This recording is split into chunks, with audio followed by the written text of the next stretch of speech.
So share ko sa inyo yung kung paano ako mag-assemble ng cooler ng mga magneto natin sa mga naka NMAX, Aerox, so lahat ng mga scooter. Ito mga Kuwarski, ayan, para may idea kayo. Ito, bumibili ako ng marami kong cooler. Bakit kailangan ko ng maraming cooler?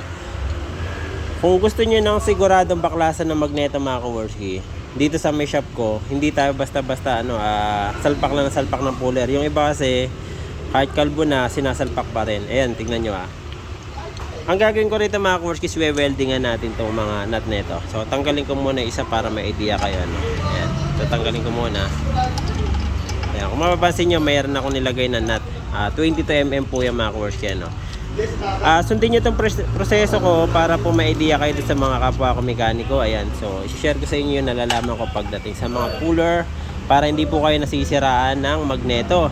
Okay? Or yung sabihin nyo, pumapakat yung magneto kagaya ng mga ito. Ayan, ito kasi nadala na rito sa shop ko yan mga Kuwarskis. Talagang na yan. Pakat na talaga lahat yan. Or nasira na nila yung thread ng magneto. Yung ganito. Dito kasi sa shop ko mga Kuwarski, walang araw na hindi kami nagbabaklas ng magneto. Halos araw-araw nagbabaklas kami. Kaya ako, nagpiprepare ako ng mga piyesa ko para hindi ko masira yung mga parts ng mga customer. Kaya nga, pagka may mga pakat, pinapabantayan namin sa customer. Pero never ako gumamit mga Kuwarski ng yung impact nila na may dibato. Never akong gumamit na siguro libo na nabaklas kong mga magneto.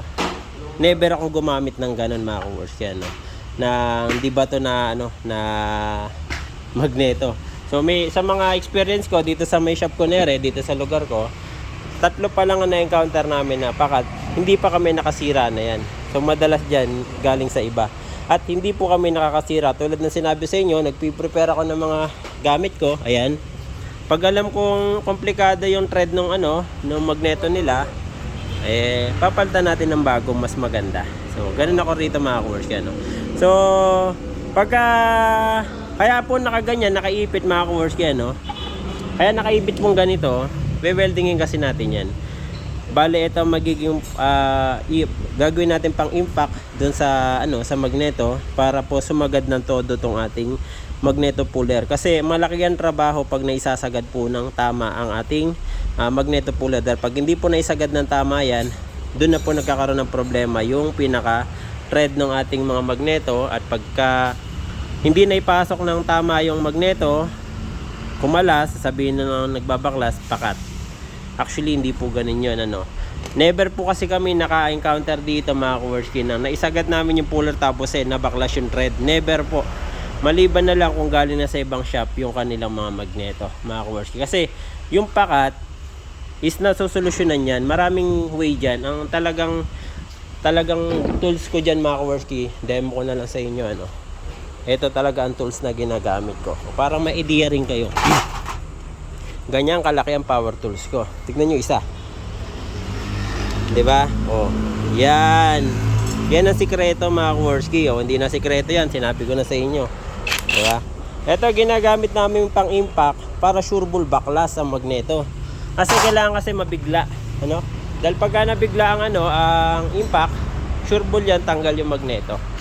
Ganun lang mga Kuwarski. Para doon sa mga iba. So ito we-weldingin ko muna. Alright.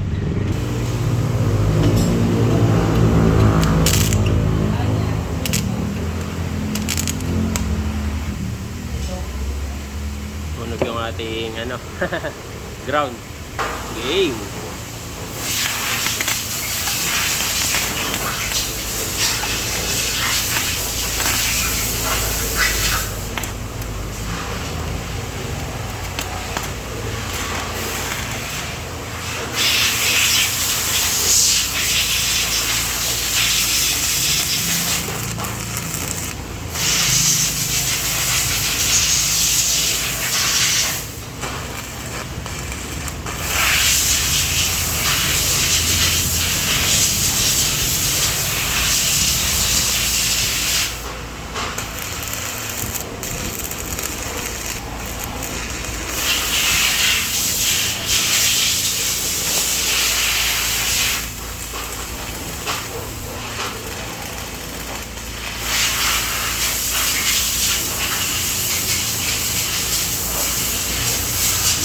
Kanin, di ba?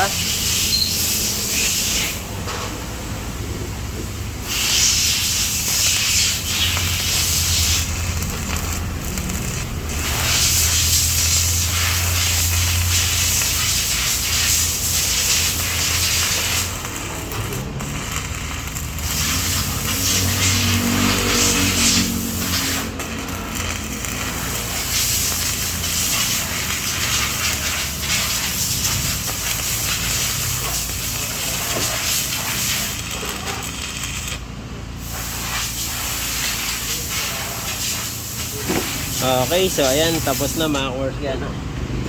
So, bali ang ginawa ko is 4. Ayan. Ito, 2.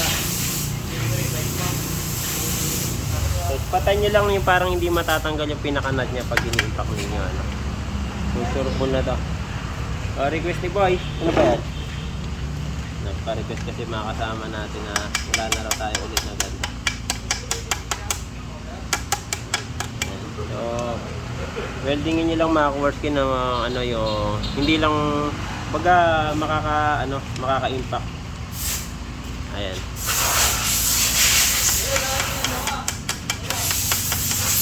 Na, ayan. Good. Pwede na yan. Hindi naman kailangan ng full weld eh.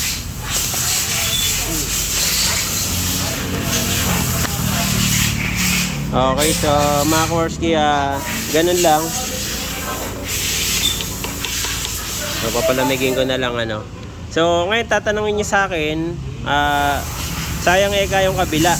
Mga ka-worski, marami akong puller na kagaya na. Pang ano po kasi mga ka-worski, ano, mga pang magneto ng ano ba to? Nakalimutan. Kasi dito kasi sa shop ko kasi mga ka-worski, puro scooter ang madalas namin trabaho. Kaya wala sa akin na kahit masira yan. Pero meron ako mga puller na yan mga ka-worski, yung ganyang kalaki. Meron tayong nakatabi dito sa may shop, ano.